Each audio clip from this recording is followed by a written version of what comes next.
texto da nossa mensagem de hoje, que será uma série de 3 mensagens nessa carta de Colossenses, nós estaremos vendo aqui durante a ministração da mensagem. O tema é: quais as maiores necessidades da igreja?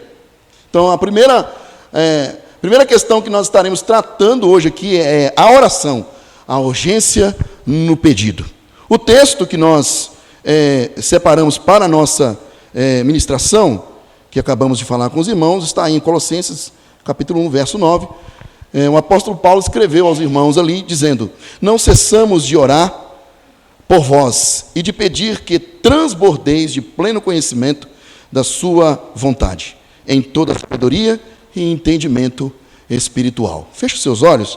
Pai, muito obrigado. Te agradecemos em concordância com a oração do irmão Ítalo. Nós pedimos ao Senhor a instrumentalidade do Teu Espírito. Alimenta-nos nesta noite, nos dando, Senhor Deus, de Sua graça, de Seu favor, mas, Santo, e nos fazendo e nos permitindo, aliás, assentar aos Teus pés e aprender do Senhor, que é manso e humilde de coração. Possamos sair daqui, ó Deus, encontrando a cada dia no Senhor paz para as nossas almas. Em nome de Jesus, fala conosco e, Deus, que o Teu nome seja glorificado para a glória do Teu nome. Amém. Meus irmãos, no século I, a cidade de Colossos era um antigo, mas muito decadente centro comercial.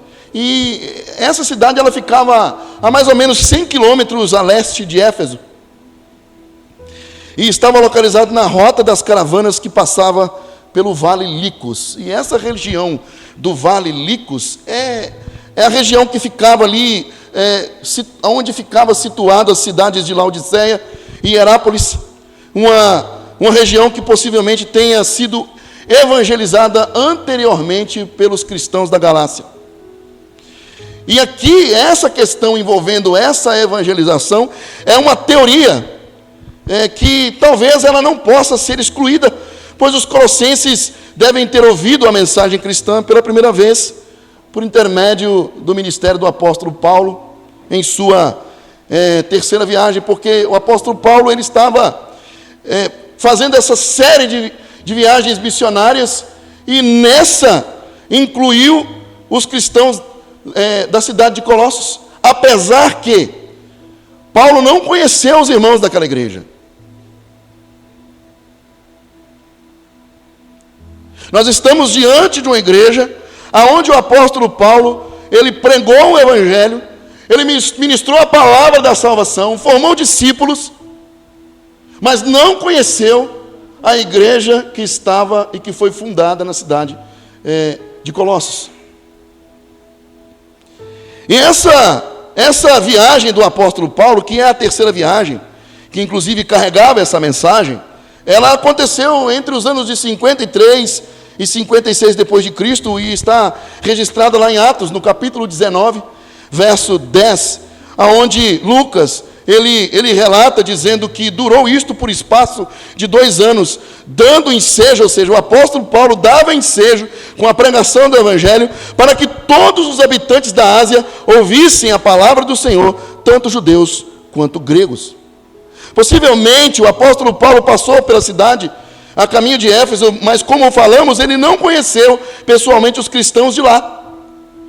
Os historiadores afirmam que foi o seu cooperador, por nome Epáfras, que também foi companheiro dele de prisão, e isso está registrado lá em Filemão, como Filemão só tem um capítulo, está registrado no versículo 23. Este cooperador servia nessa igreja, e ao visitar o apóstolo Paulo, ele falou a respeito do progresso dos crentes naquela igreja. E o apóstolo Paulo, ele abre a carta aos Colossenses, falando a respeito desse progresso e louvando aos irmãos daquela igreja a respeito do compromisso que aqueles irmãos tinham e do crescimento espiritual deles. Mas não foi só essa a mensagem que Epáfras trouxe dos irmãos na cidade de Colossos. Epáfras vai trazer uma preocupação para o apóstolo Paulo, por causa do crescimento de religiões e de ensinos pagãos que estavam contaminando a igreja daquela época. E Epáfras, ele vai trazer essa preocupação para o apóstolo Paulo. E, inclusive, o apóstolo Paulo, aí no versículo, aliás, antes, na introdução da sua carta, o apóstolo Paulo, ele vai falar a respeito dessa preocupação dele. Como nós falamos que vamos trabalhar 3 mensagens em cima desse capítulo 1, apenas a partir do verso 9, também vamos englobar aí o verso 10 e o verso 11. E nesse primeiro verso 9, nós vamos falar a respeito da urgência do pedido do apóstolo Paulo. E depois vamos falar a respeito da finalidade do pedido, desse pedido, que está aí no verso 10. E no verso 11 nós vamos falar sobre a maneira ou a condição submetida ao pedido apresentado pelo apóstolo Paulo a Deus. E ele vai fazer um pedido a Deus. E nós vamos ver aqui a respeito da urgência desse pedido. E para sabermos quais eram as características da urgência deste pedido, nós precisamos atentar para alguns aspectos apresentados para nós a respeito da abordagem do apóstolo Paulo nessa carta. Que inclusive eu quero assim deixar uma sugestão e um conselho para os irmãos.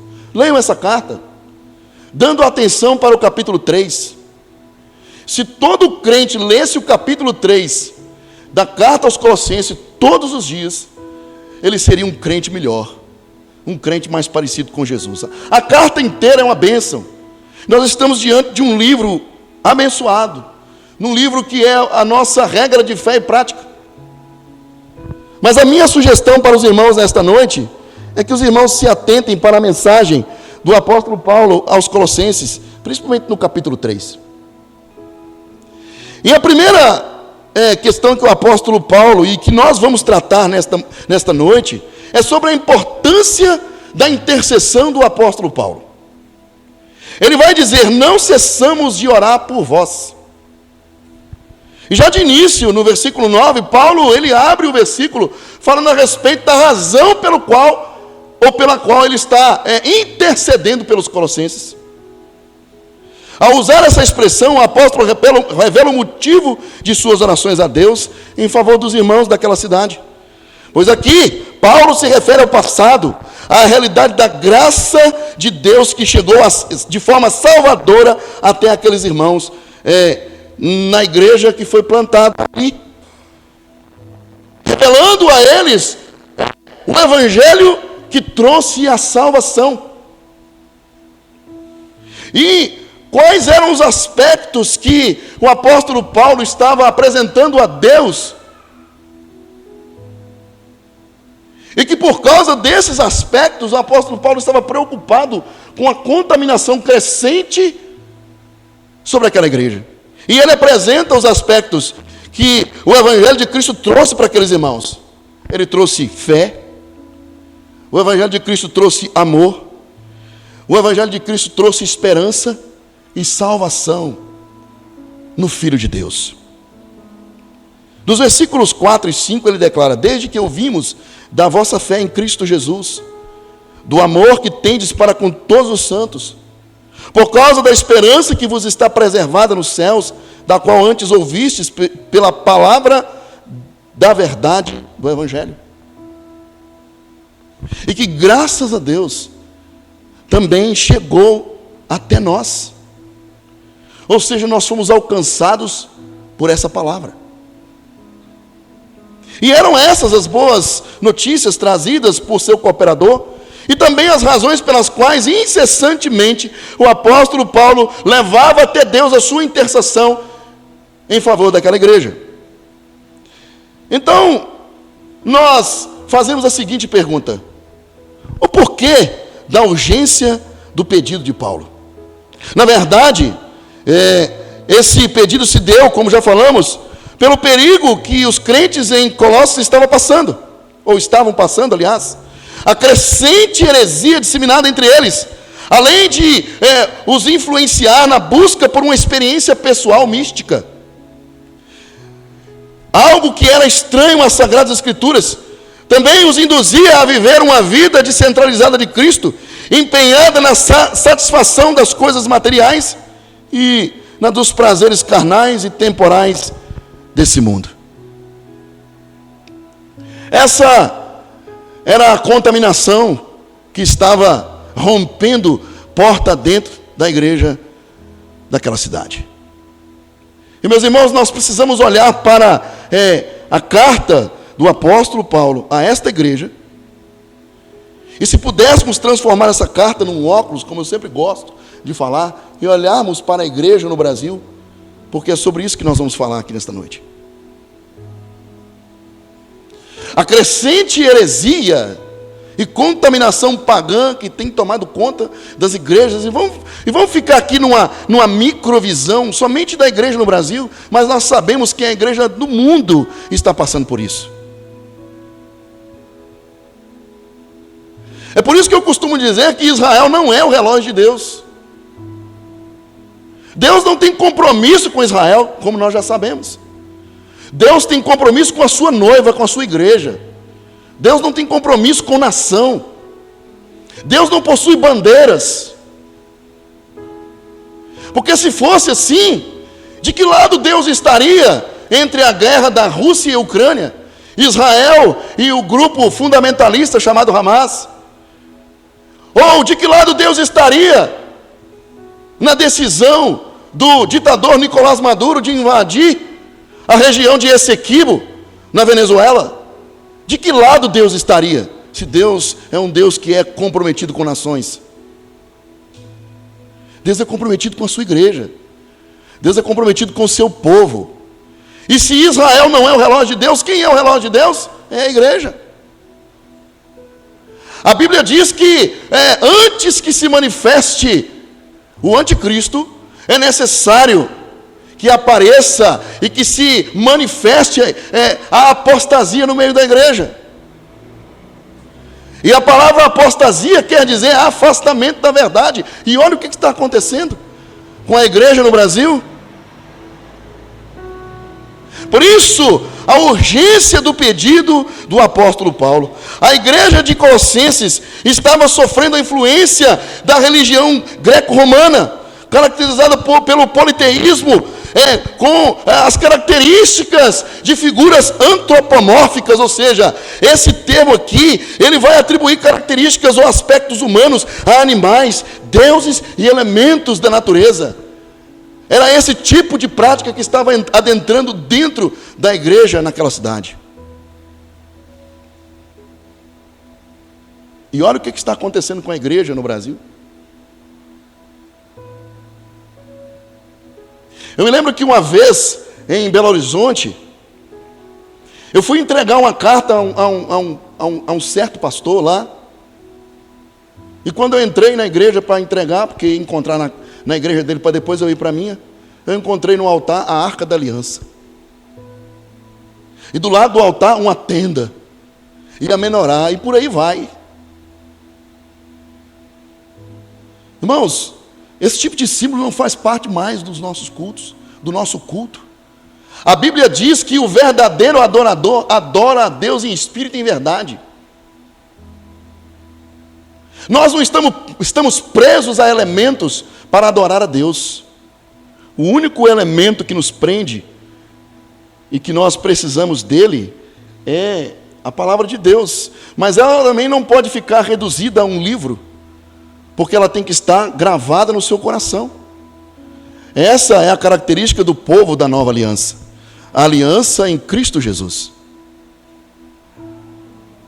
Aquela igreja também estava se comprometendo ou comprometida com o judaísmo, principalmente com aquele do momento pós-exílico, que contribuiu ali para a existência de um novo modelo de judaísmo baseado na interpretação legalista da lei de Moisés. Ou seja, quanto mais eu cumprisse irrestritamente aquelas leis, eu garantiria a minha salvação. Também estava presente ali o gnosticismo incipiente, ou seja, recém-surgido. O gnosticismo prega que o conhecimento nos leva a Deus e que esse corpo é um túmulo onde nós estamos presos a Ele.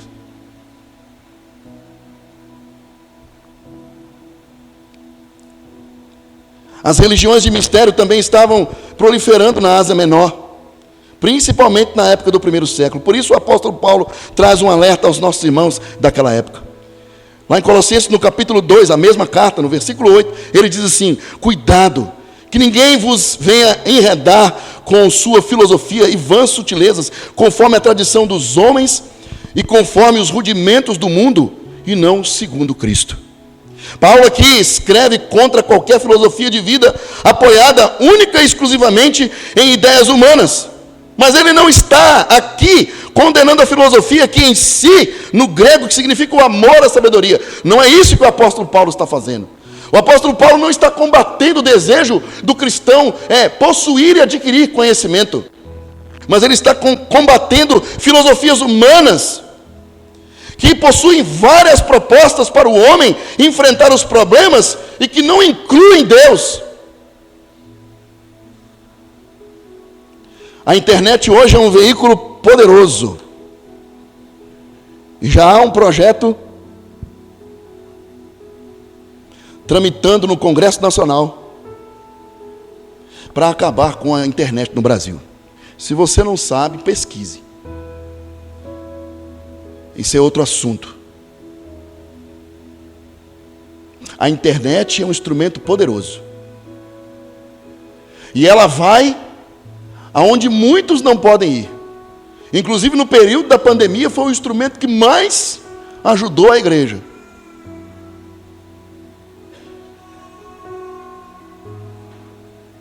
E quando você vai rodando os vídeos da internet, você começa a ver o que ditos e pseudos líderes estão fazendo na igreja e com o evangelho.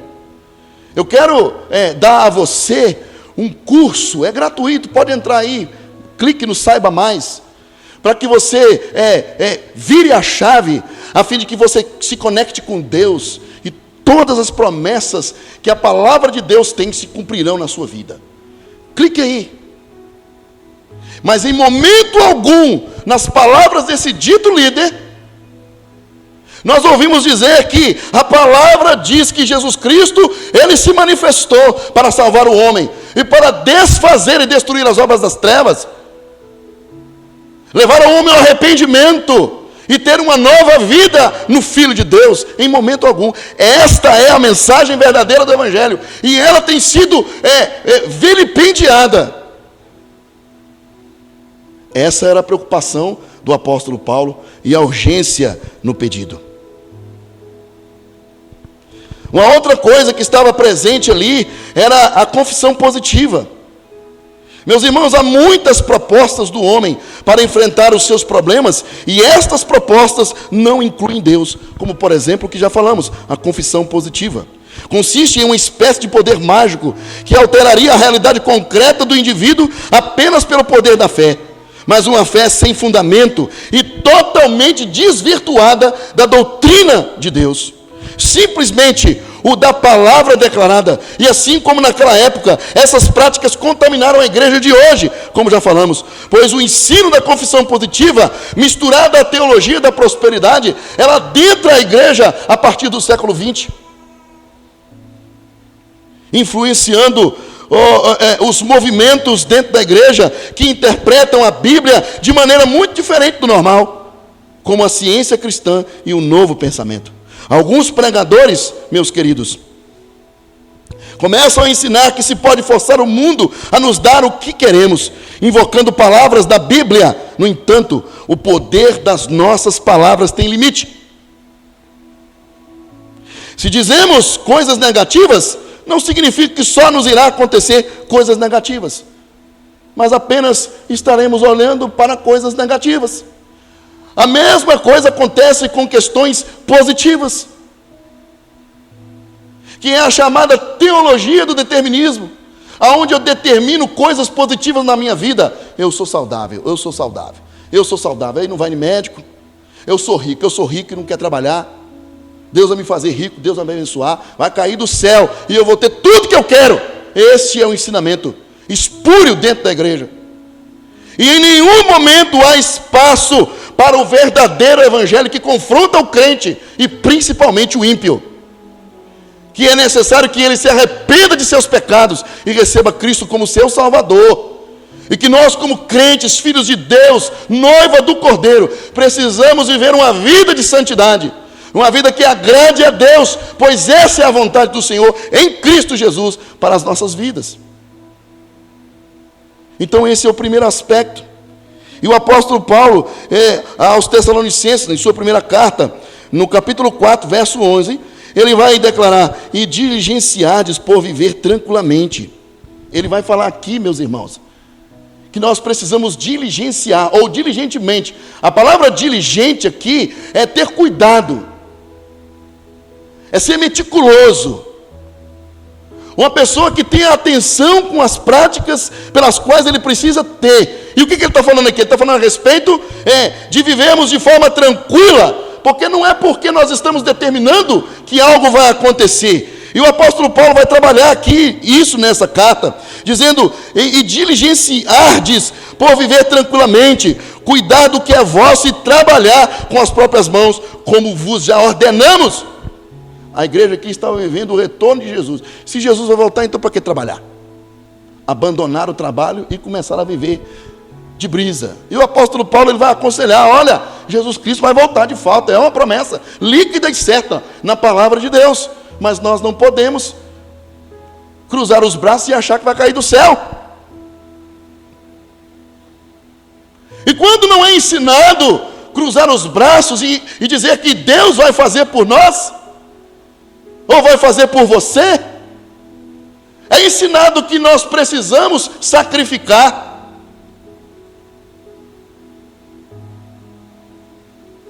Eu conheço pessoas que perderam apartamento ofertando as parcelas na igreja. Isso é crime previsto no Código Penal. Chama coação. E por isso, meus irmãos, nós precisamos olhar para essa situação. A ociosidade era um dos grandes males do mundo pagão, em quase todos os países, e a ociosidade era o pai e a mãe de quase parte dos vícios das pessoas que praticavam isso. Portanto, o efeito no ensino correto das Escrituras também deve conduzir as pessoas a serem trabalhadoras. E todo homem que é capaz deve se sentir sob a sagrada obrigação de ser produtivo. Deus fez o homem para o trabalho. De fato, a Bíblia promete muitas bênçãos para quem crer em Jesus. Mas a principal bênção é a salvação, que traz consigo a vitória sobre o pecado e a morte. A presença e a paz de Cristo em nossas vidas. As bênçãos principais que a Bíblia promete são espirituais. Na verdade, Jesus nos prometeu que iríamos enfrentar sofrimento. João, no capítulo 16, verso 33, a palavra deixa claro isso. Estas coisas vos tenho dito para que tenhais paz em mim. No mundo passais por aflições, mas tende bom ânimo, eu venci o mundo. A fé não é uma solução instantânea, meus irmãos.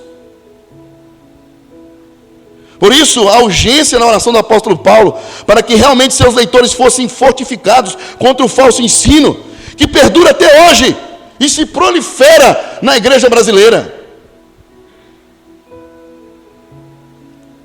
A palavra de Deus diz que nós fomos chamados para denunciar a obra das trevas. O ensino errôneo, o ensino errado na igreja conduz a pessoa a um cristianismo manco e fragilizado. Paulo nunca tinha visto os colossenses, mas orou fielmente por eles. Sua oração nos ensina como orar pelos outros. É necessário orar, meus irmãos. Esse é o primeiro aspecto que estamos tratando nesta noite. Ontem no culto das irmãs, a irmã Marina falou a respeito da importância de virmos para a igreja orar. E além de estarmos em comunhão, orando juntos aqui, cultivarmos uma vida de oração em casa. Compromisso com a palavra de Deus é o que temos ensinado aqui. Momentos de oração. Tem hora que a gente fala: eu não consigo orar, então não vou orar hora nenhuma. Ou então orar 1 minuto, 2 minutos, 3, 5 minutos é muito pouco, então não vou orar nada. E acaba que não ora. Mas quando você começa a orar, quando você começa a ler a palavra, pelo menos um versículo por dia, 1, 2, 3 minutos de oração, daqui a pouco você está orando mais. E você vai cultivando isso, estreitando laços com o Jesus Cristo que você diz que é seu Senhor.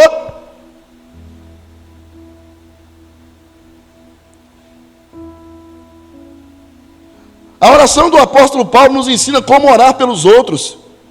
Seja se nós conhecemos ou não as pessoas, sempre pedimos, é necessário pedir. E é interessante que no versículo 1 dessa carta, é necessário que peçamos a Deus que as pessoas compreendam a vontade de Deus. Tem hora que nós nos pegamos orando, e muitas vezes, Senhor, eu tenho tanto tempo que estou orando a respeito disso, e o Senhor não me responde. Será que eu estou orando dentro da vontade de Deus? Será que eu não estou orando contra a vontade de Deus? Eu preciso compreender a vontade de Deus para a minha vida. No versículo 2, ele incentiva aos cristãos a orarem para que obtenham sabedoria espiritual. No versículo 3, ele vai falar a respeito do agradar e honrar a Deus. No versículo 4, produzir bons frutos. No versículo 5, que cresçam no conhecimento de Deus. No versículo 6, estejam cheios da fortaleza de Deus. No versículo 7, tenham grande perseverança e paciência. Versículo 8, estejam cheios do gozo de Deus. E no versículo 9, que é esse que nós estamos trabalhando, sejam sempre agradecidos. Todos os crentes, todos, tanto eu quanto você, temos as mesmas necessidades básicas.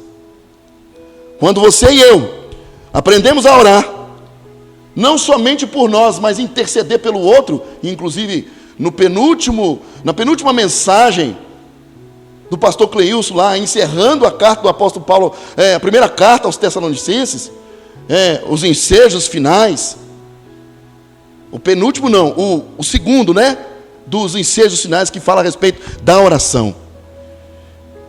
E ele vai orientar sobre a importância da intercessão, interceder pelo outro. Não é simplesmente, Senhor, abençoe meu irmão, o Senhor sabe do que ele está passando. Não!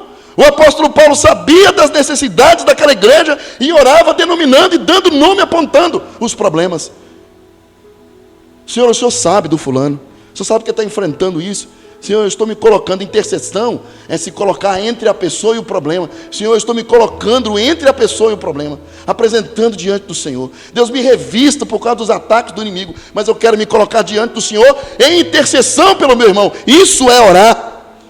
Quando nós aprendemos a orar por alguém e recorremos de forma correta, Deus responde a oração, porque Ele está sendo glorificado.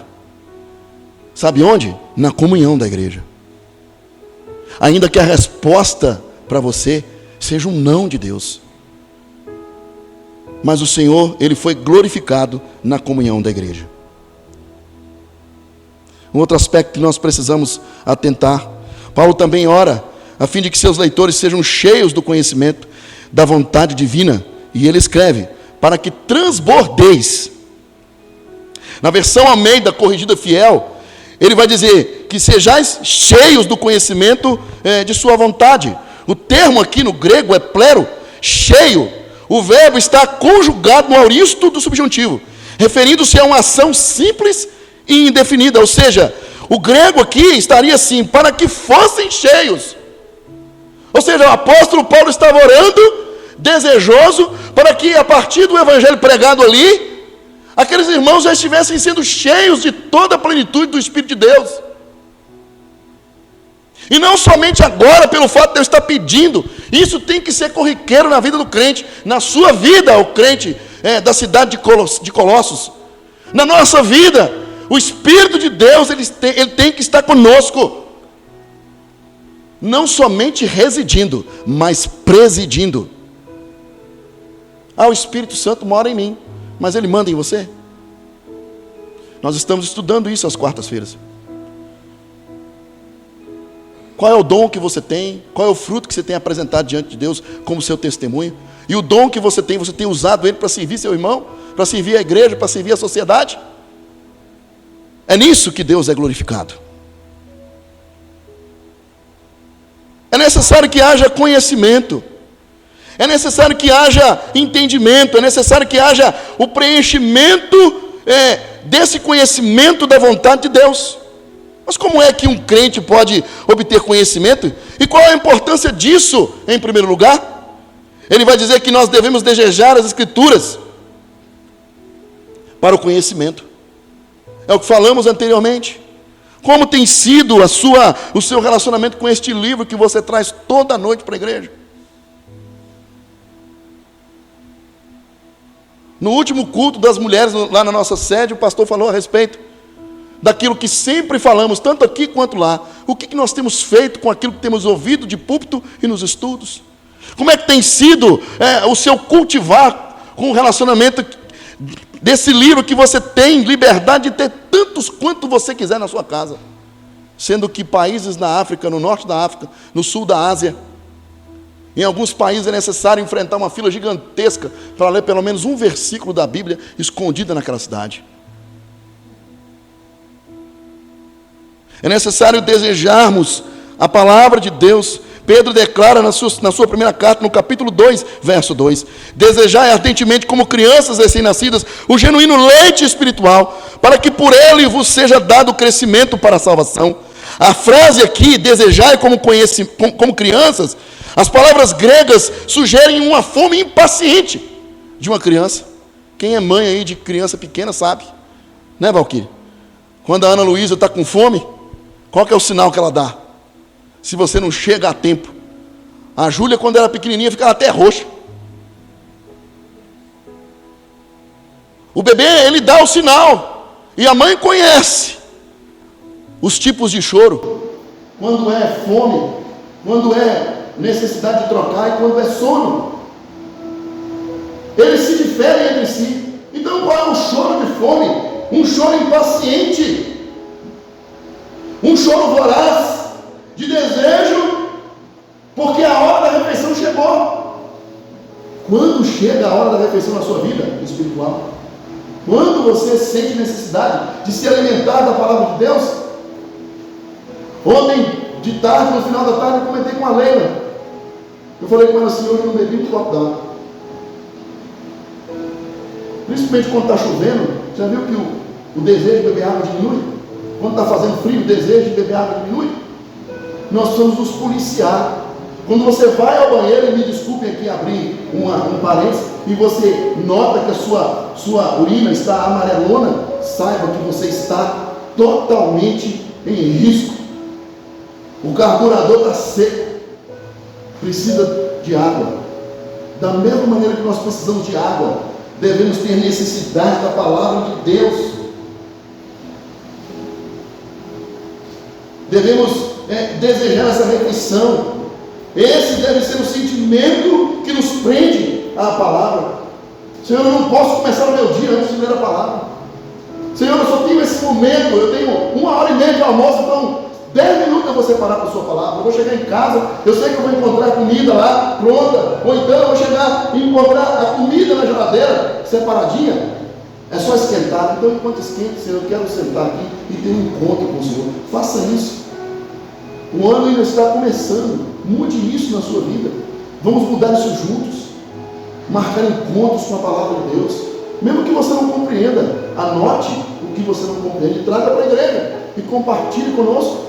Nós teremos o maior prazer de tirar suas dúvidas. Por isso é necessário darmos importância para isso. Em segundo lugar, devemos também criar uma relação de convívio com essa escritura, não simplesmente chegar e ler. É necessário termos uma relação de perfeita habilidade para com a palavra de Deus, porque a obra do Senhor necessita de pessoas habilitadas. É o que Paulo vai dizer a Timóteo no capítulo 3, verso 17. É necessário que o homem seja aperfeiçoado e perfeitamente habilitado para toda boa obra. E como ele será habilitado? Lendo a palavra de Deus, orando, tendo comunhão com a igreja, se santificando. Paulo está dizendo aqui que ninguém está preparado para servir a Deus adequadamente em seu reino sem o conhecimento adequado da palavra de Deus. E sejam, meus irmãos, quais forem as qualificações do servo de Deus, seja na formação secular, se é que eu posso falar assim, ou numa formação teológica, é necessário lermos a Bíblia. Eu passei 4 anos no seminário, mas o meu verdadeiro aprendizado está sendo fora dele. O seminário te dá as ferramentas, mas nós, quando estamos desejosos de conhecer, Deus nos dá as verdadeiras ferramentas. E a palavra de Deus diz que o Senhor quer se apresentar a nós como um Deus pessoal. Buscar-me-eis e me achareis, quando buscardes de todo o vosso coração.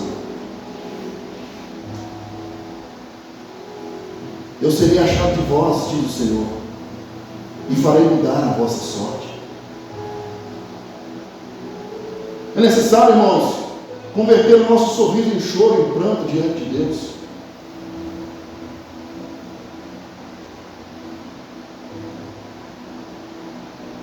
Outro aspecto, a urgência do pedido. Aqui, o pedido de Paulo a Deus é que esse conhecimento venha acompanhado com toda a sabedoria e entendimento espiritual. A palavra espiritual aqui, o termo é pneumáticos, relacionado ao espírito humano ou alma racional, como parte do homem que se assemelha a Deus e serve como seu instrumento ou órgão, qualificando assim aqui tanto a sabedoria quanto o entendimento. Em 1 Coríntios, capítulo 2, verso 15, Paulo declara: porém o homem espiritual julga todas as coisas, mas ele mesmo não é julgado por ninguém. Aqui nesse trecho, João Calvino comenta: somente o homem espiritual tem um conhecimento tão firme e sólido dos mistérios de Deus, que distingue sem falta entre a verdade e a falsidade, entre a doutrina de Deus e os artifícios do homem, para não cair no erro. Como não cair no erro se eu não conheço a palavra de Deus? Se eu não tenho intimidade com esse livro? O desejo urgente de Paulo em sua oração é que o homem de Deus ali naquela igreja, e para nós hoje, é que ele se enchesse do Espírito Santo, a fim de que ele possa compreender a palavra de Deus, e não somente compreender, sentir fogo por ela, sentir necessidade dela.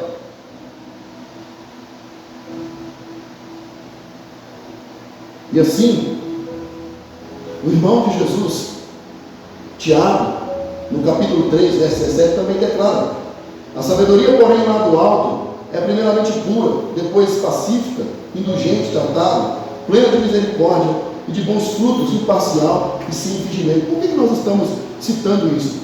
Porque quando nós somos dirigidos pela palavra de Deus e pelo Espírito Santo, a sabedoria vem do alto. Ela é uma sabedoria pacífica, ela é uma sabedoria indulgente, ou seja, ela sabe perdoar. Ela é uma sabedoria tratável, ela é uma sabedoria plena de misericórdia e de bons frutos, e inclusive imparcial e sem fingimento. Portanto, tendo o conhecimento da palavra de Deus, podemos controlar nossas mentes, e essa é a chave para uma vida justa diante de Deus, quando nós alimentamos a nossa alma, a nossa mente com as coisas de Deus.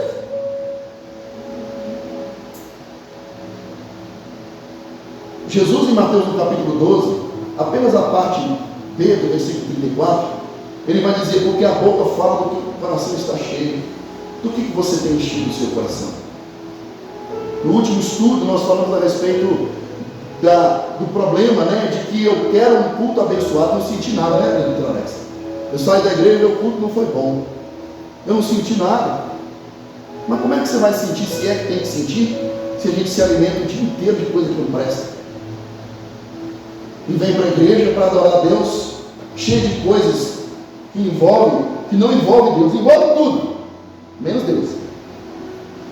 Por isso, nós precisamos viver exclusivamente para o Senhor. É lógico que nós não vamos viver dentro de uma bolha, irmãos, mas nós precisamos ter discernimento, entendimento, compreensão, para que eu possa selecionar aquilo que eu posso assistir, aquilo que eu devo ler, e guardar esse tempo para a palavra de Deus. Irmãos, nós estamos vivendo os últimos dias, Jesus está voltando. A Bíblia diz que um dia para Deus é como 1000 anos, 1000 anos é como um dia. Então, amanhã ou agora mesmo, o Senhor pode voltar. E eu não estou falando aqui de estarmos preparados para subirmos, porque quem garante a nossa salvação é Jesus Cristo. A nossa salvação está presa no céu, como diz a palavra de Deus, como como a âncora. Romanos vai falar que ninguém pode nos separar do amor de Deus. Isso não tem nada a ver com salvação. Mas a Bíblia diz que quando Jesus Cristo voltar, ele encontrará porventura fé na terra. Ou ele achará os seus fazendo aquilo que ele mandou fazer. Como pregar o Evangelho? Como testemunhar se eu não conheço a palavra de Deus? Como ficar firme contra as heresias? Como dizer não ao pecado se eu não conheço o reino que eu digo que sirvo e o Senhor que eu digo que eu pertenço? Por isso da urgência do pedido, Paulo ora para que seus leitores sejam conduzidos de tal maneira que agradem a Deus, pois não há nada prático em Deus como a comunhão, ou não há nada mais prático em Deus, aliás, como a comunhão através da oração, através de uma vida piedosa, através de uma vida de entrega, onde eu estou com um problema no meu trabalho, eu posso apresentar diante de Deus, e de lá virá a solução do problema, porque Deus é poderoso. Por mais que eu esteja vivendo um momento onde minha saúde não está boa, mas eu posso apresentar diante de Deus, porque o mesmo Deus que atuou no passado, Ele atua agora, e a Bíblia garante que Ele continuará atuando, mas eu preciso crer. E a palavra do Senhor diz que nós somos mais bem-aventurados do que Tomé, porque nós ouvimos e cremos. Jesus disse isso a nosso respeito. Oremos não para escapar da vida ou dos problemas, mas principalmente para nos fazer capazes de enfrentar os problemas. Será que os discípulos teriam coragem de pular do barco naquele vendaval? Eles não tiveram como pular, e aí? Eu preciso encarar a tempestade. E eles foram até Jesus e questionaram Jesus: Senhor, não se te dá que morramos? O Senhor está dormindo aí no meio dessa tempestade, Senhor? Acorda aí! E eles acordaram Jesus, não por causa da tempestade, mas porque Jesus estava dormindo. E se Jesus falasse com eles: vem para cá, vamos dormir junto todo mundo aqui no barco, será que eles dormiriam com Jesus? Vocês já pensaram a respeito disso? Vocês já pensaram? É lógico que eu não estou aqui para contrapor a palavra de Deus, nunca. Mas ao invés de Jesus mandar aquietar o vento, parar o mar, chamar os discípulos para dormir com ele, é no meio do vendaval que vão dormir. Isso é que é a paz que Cristo veio nos trazer. A paz, segundo o conceito bíblico, é termos condição em Deus para administrar as adversidades. E nós vamos saber disso se alimentarmos disso através da palavra de Deus. O mundo pode estar caindo em volta, mas eu estou firme no Senhor. Que eu morra, mas eu sei que eu vou abrir os meus olhos no céu, porque Deus me fez uma promessa e me comprou com o sangue do seu filho. Não devemos orar para escapar da vida, senão para nos fazer mais capazes para enfrentar os problemas em Cristo, mantendo a fidelidade da sã doutrina. E para terminar, meus queridos, por enquanto, precisamos refletir na urgência do pedido do apóstolo Paulo em Deus e da grande necessidade que a igreja tem no cumprimento de sua missão. E como a igreja vai cumprir a sua missão se ela está sendo corrompida? Lá em Apocalipse fala que Deus dá um alerta por intermédio de João aonde suas igrejas. Eu sei que vocês têm aí aqueles que praticam as obras dos nicolaítas, que é a mesma obra do profeta que foi contratado para amaldiçoar Israel. Só que as obras dos nicolaítas, elas são a segunda parte, né? Porque ele chamou, já que não conseguiu amaldiçoar o povo de Deus, né? Deus disse para ele assim: como é que eu vou amaldiçoar? Como é que eu vou permitir deixar você amaldiçoar aquilo que eu já abençoei? Então o que o profeta fez? Foi lá e ensinou: olha, vocês vão fazer assim, chama o povo de Israel e ensine eles a comer carne sacrificada a ídolos e a se prostituir. Ou seja, antes era por cima o ataque, por fora, externo, hoje é dentro. Vocês perceberam que no decorrer da história da igreja, principalmente uns 20 anos para cá, nas igrejas que pregam genuinamente a palavra de Deus, que não são igrejas de movimento, igreja que toda hora tem um aqui e o diabo está sendo entrevistado, vocês já perceberam que o diabo não trabalha mais assim? Ah, eu não tenho visto endemoniado cair na igreja. Você não vai ver, porque o diabo não está trabalhando mais assim. Ah, então por que nas outras igrejas isso está acontecendo? Porque lá é fabricado. Eu garanto para vocês. O diabo não trabalha mais assim. O diabo trabalha infiltrando dentro da igreja e corrompendo o ensino da palavra de Deus.